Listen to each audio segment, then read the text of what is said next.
Hello, Destinites, and welcome to the Radiant Dance Machines review. What are my thoughts on it? How good are these? Should you be buying them off of Xur this weekend? I actually had them before that, and I just noticed it was kind of happenstance. It was a fluke. He's got them at the same time. So maybe you're looking them up for that reason. Maybe you already had them and you just wanted to know, but I'm going to go through a review here. I got the nitty-gritty stats, and I'm going to offer my opinion, my final results on how this all goes down, what should we should think of how these might be used. So let's just jump right into it here and go away from this gorgeous view and look at the stats that I ended up on mine, because you have to bear in mind they can be different. So the stat range that you can get on these can vary from 37 to 63 on both stats that you have, and you don't necessarily end up getting the same role. So you could get intellect and discipline, you could get, all the various roles that are available to you. And there's 4 columns that you have the different roles that are possible. So let's go into them then. Taking a look at them here, they have this perk right here, the dance. This is the essence of the Radiant Dance Machines. They wouldn't be named this otherwise. So move more quickly while aiming your weapon. And I think it's pretty apparent right away that this right here, and I'm stoked because I enjoy this so much, is primarily an exotic that you're going to see used in the Crucible. It's not going to help you out so much while you're in PvE. You don't care that much about that kind of twitch reaction movement while you're doing player versus environment. Then you've got here, like I said, you've got these chances of rolls that you could have, so it could go up to potentially 63. Your bottom stats could be as low as 37. So I'm actually pretty stoked on these two. I'm trying to make a build right now around using strength, because I like to have that, because I like to cloak, but whatever, it's not like I'm not going to use these. So I got the intellect and discipline. And then here's another one of these rolls, right, that you're going to get. Well, I got sidearm ammo, I got machine gun ammo. I really like sidearms, I really like machine guns with my hunters, so I kind of really lucked out.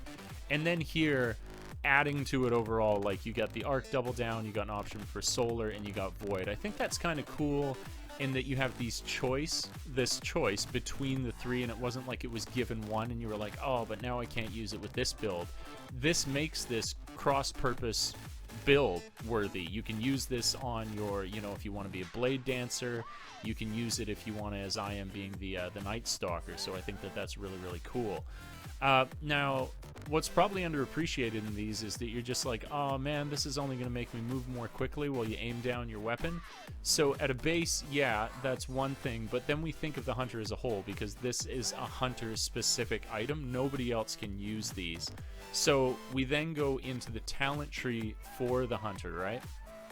So if we check this out, it's all how these boots are going to stack. So if you go and just think agility builds, people. Think of what this is going to turn you into with an agility build. So if you head over here, you go Keen Scout. If you head over here and you go, what is it? Yeah, I think on this one here, Path Forbidden, training on focused on speed.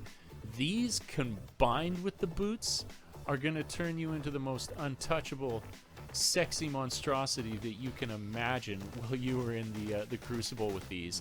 Then you also consider another, I believe it's year 1 exotic that's come back now, the Midas Multi-Tool.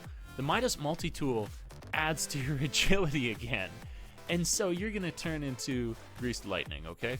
And that's impressive. So I would say that if you're looking to own face in the Crucible, grab yourself a pair of these bad boys off of Xur. Don't wait to do so, and consider all the synergies with the other paths that you have available in your subclasses.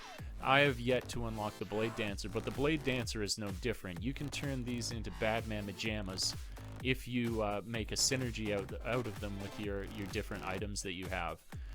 Whether you get the rolls that you want, that's another thing, but of course you've got Twist of Fate, so you can mess around with that if you really, really want to. But these are usually secondary to people. It's not as big of a deal, and whether that's worth using the additional items on, I don't know if you're going to do it. But those are my thoughts. It doesn't need to be a big, long chat that we have here about this. I'm going to give this a rating of, it is certified SAF, sexy as fuck. So I recommend grabbing them for your hunter. I think you're going to find them really useful in the PvP. If you use them in PvE, you're a Goomba. Don't do that. That's not what they're meant to be used for. Alright, so if you enjoy this video, please do like, subscribe, drop a comment. Have you used these before? Are they OP in their previous incarnation? Will you be buying them now? Is there a better alternative? Let me know in the comments down below, and I'll catch you guys in the next video. This is the Great Owl signing off. Peace.